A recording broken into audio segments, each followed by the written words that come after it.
अगर आप अल्लाह ताला की ज़ात की इस बात पर गौर करो ना कि अल्लाह ताला की ज़ात फरमाती है कि मैंने हर चीज़ को जोड़े में पैदा किया है, तो आप क्या समझोगे कि क्या सिर्फ एक मर्द और एक औरत, एक मेल और फीमेल यही जोड़ा है जो अल्लाह ताला की ज़ात ने पैदा किया? तो बात बिल्कुल ऐसे नहीं है। अल्लाह ताला की ज़ात ने हर शय के साथ उसका मुतबादिल पैदा किया हुआ है। अल्लाह ताला की ज़ात जुल्म के साथ नूर को पैदा किया है।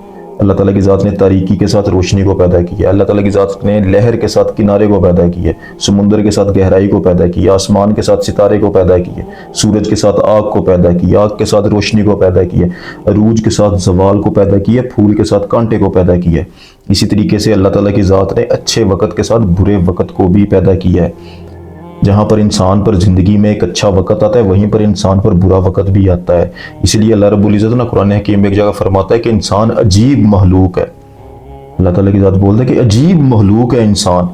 तो जब इसको मैं बेटे और बेटियां अता करता हूँ, इसके रिज़्क़ में मैं वुसअतें अता कर देता हूँ, ये शुक्रगुजारी करता है। लेकिन जब मैं अपनी दी हुई चीज़ें इससे वापस लेता हूँ, ये बेजार होता है।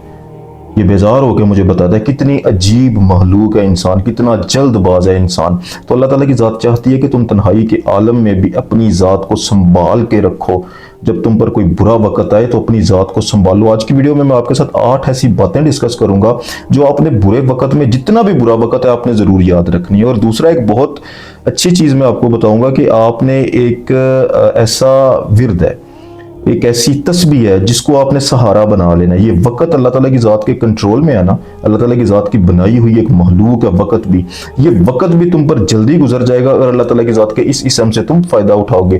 पहले ये डिस्कस करते हैं कि तुमने याद क्या रखना है। पहली बात जो सबसे ज़रूरी है, हमेशा याद रखना, इस कायनात की हर चीज़ गर्दिश में है। इस कायनात का सबसे छोटी इकाई एटम से लेकर आप एक सितारा देख लो, एक सूरज देख लो, एक गैलेक्सी देख लो, एक कायनात देख लो, पूरी की पूरी यूनिवर्स को देख लो, अपनी ज़ात को देख लो, हवाओं को देख लो, अपनी ज़ात के अंदर चलने वाले ख्यालात को देख लो, हर चीज़ गर्दिश में है। सिमिलर तरीके से वक़्त भी गर्दिश में है। वक़्त का एक पहिया है जो गुजर रहा है। इस वक़्त अगर आप पर बुरा वक़्त चल रहा है तो ये हमेशा रहने वाला नहीं है। ये अरूज से जवाल की जानिब अल्लाह ताला की ज़ात ने तुम्हें धकेला, तुम पर बोझ डाला, ये गुजर जाएगा। ये घड़ियां गुजरती जा रही हैं, गुजरती जा रही हैं, और ये 100% अपनी ज़ात को बात समझा लो कि बुरा वक़्त गुजर जाना है। ये आपकी जिंदगी का सिर्फ एक छोटा सा चैप्टर है, ये आपकी होल लाइफ नहीं है, पूरी किताब नहीं है। तो पहली तो बात ये याद रखो, अपनी जहन में उतार लो।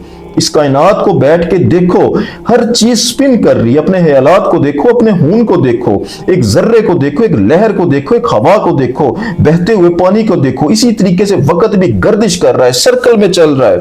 तुम उस सर्कल के संग चल रहे हो। वो अरूज पे था, वो सर्कल जब नीचे आया तो तुम जवाल पजीर हो गए। तो ये दुनिया में कोई बंदा ऐसा नहीं है जिसपे ये वक़्त ना आए।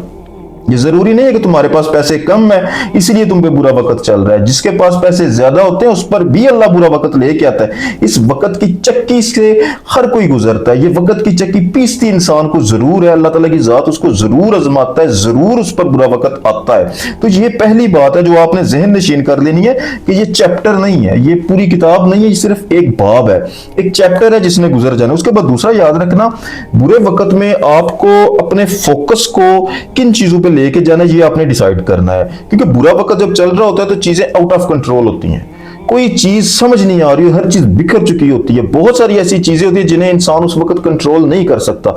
तो जिन चीजों को तुम कंट्रोल नहीं ना कर सकते उनको तुम फिलहाल छोड़ दो, ये हमेशा याद रखना। और जो चीजें, छोटी छोटी चीजें तुम्हारे कंट्रोल में है ना, उन्हें करना तुमने छोड़ना नहीं है, उन्हीं पर तुमने फोकस करना है। उन्हीं छोटी छोटी चीजों को तुमने दोबारा से बनाना शुरू करना है और अपना फोकस उन चीजों पे लेके आओ जो तुम्हारे कंट्रोल में है, जो तुम्हारे कंट्रोल से निकल चुका है, उसमें तुम्हारा बस नहीं है तो उस पर अपने जहन को लेके ही मत जाओ, उसके बारे में सोचो ही ना। तीसरी एक बहुत बड़ी बात ये याद रखना, दुनिया एक आलमे असबाब है।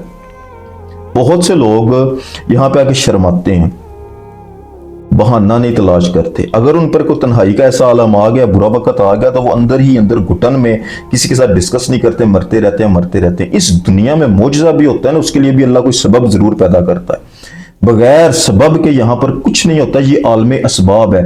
यहाँ पर अल्लाह ताला की ज़ात ने तुम्हें भी पैदा किया ना तो 9 माह लगे हैं। चाहता तो अल्लाह ताला की ज़ात कुन कहता और तुम बन के तैयार होकर बाहर आ जाते, जैसे रूह को तैयार किया। नहीं, अल्लाह ताला की ज़ात ने तुम्हें आलमे असबाब में भेजा हुआ है। तो अगर तुम्हें हेल्प की ज़रूरत है, तो तुम्हें किसी से बात करनी होगी, तुम्हें हेल्प चाहिए तो हेल्प मांगो, अल्लाह ताला की जात सबब पैदा कर देगी।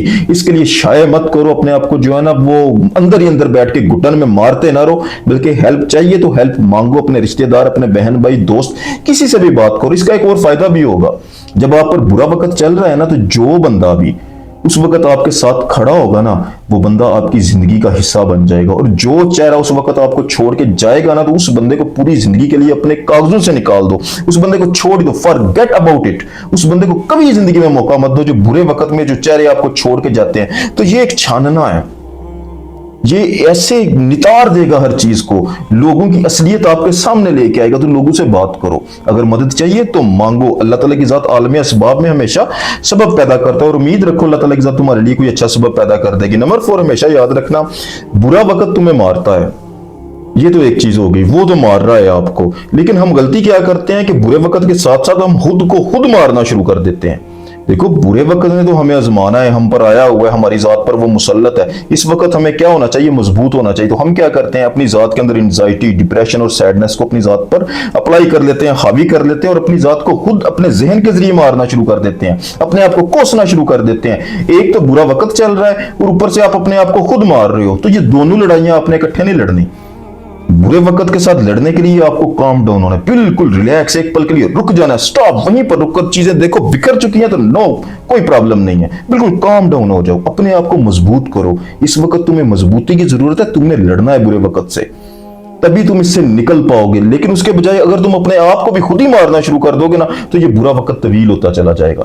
तो इस वक्त आपने सिर्फ एक लड़ाई लड़नी है बुरे वक्त के साथ, अपनी जात वाली लड़ाई आपने नहीं शुरू करनी। अपनी जात को डिप्रेशन, एंजाइटी, सैडनेस में डबो के बेड़ा गर्क नहीं अपनी जात का करना। पांचवा, याद रखना, हमेशा ऐसे वक्त में आपने लोगों के साथ अपना कंपैरिजन करना बिल्कुल छोड़ देना।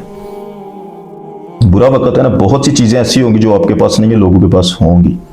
बहुत से काम ऐसे हैं जो आप करना चाहते हो, आप नहीं कर पा रहे, लेकिन लोग कर रहे होंगे। बहुत सी चीजें ऐसी है जो आप खरीदना चाहते हो, आप नहीं खरीद पा रहे, लोगों के पास होगी। क्योंकि ये जो कंपैरिजन है इस वक्त आपके पीस को उड़ा के रख देगा। आपको इस वक्त पीस चाहिए, सुकून चाहिए, अमन चाहिए, शांति चाहिए, सोचने के लिए, फोकस करने के लिए टाइम चाहिए। तो कंपैरिजन करना इस वक्त आपके लिए इंतहाई जहर है। आपने कंपैरिजन करना लोगों से उस वक्त बिल्कुल छोड़ देना। छठा, हमेशा याद रखना, अभी आपने अपने पास्ट को डिलीट करना है। ये वो वक्त आ गया है कि आपने इस लम्हे में अब जीना है, फ्यूचर पे नजर रखनी है और इस लम्हे में जीना। जो गुजर चुका है वो वापस नहीं आने वाला, जो पल बीतता जा रहा है वो गुजर चुका है, वो मर चुका है, वो खत्म हो चुका है। आपने उस पल को अपनी जात के अंदर जिंदा नहीं रखना। जो चीजें गुजर गई हैं उसको डिलीट करो, प्रेजेंट मूवमेंट में आओ, मेडिटेशन करो, अपनी जात को प्रेजेंट में लेके आओ। ऐसे ही समझ लो कि तुम अभी पैदा हो रहे हो, नई जिंदगी मिली है, नया जो ख्वाब मिला है, नई एनर्जी मिली है, नए सिरे से स्टार्ट करना है। तुम अभी इस दुनिया में आ रहे हो, अभी जीने का मजा आएगा, अभी तो तुम्हें आजमाया जा रहा है, अभी तो तुम्हारा पता चलेगा कि तुम कितनी बड़ी चीज हो। यहीं से तुमने स्टार्ट करना है, यही वो मूवमेंट है, यही वो मोड़ था जिसका तुम्हें इंतजार था कि ये वक्त जिंदगी में आना है, यहीं से मैंने स्टार्ट करना है। बैक को बिल्कुल डिलीट कर दो, फॉर्मेट कर दो और यहीं से तुमने स्टार्ट करना है। सातवां, हमेशा याद रखना, उस वक्त तुमने अपने ईमान की हिफाजत करनी है। ये वो वक्त है कि अल्लाह ताला की जात ने तुम पे बोझ डाला है। हर किसी पर अल्लाह ताला की जात बोझ डालती है उसकी बसात के मुताबिक। ये कुरान का फैसला है, तुम पर अल्लाह ताला की जात ने बोझ डाला है, तुम्हारे ईमान को आजमाया जाएगा। इस वक्त तुम्हें शैतान जो है ना वो वर्गलाने की कोशिश करेगा। दो ही रास्ते तुम्हारे पास होंगे, या तो अपनी जात पर अल्लाह पर बिलीव करो, अपने बिलीव सिस्टम को स्ट्रांग करके नए सिरे से स्ट्रगल करो और उम्मीद अल्लाह ताला की जात से लगा लो, या तुम मायूस हो जाओ।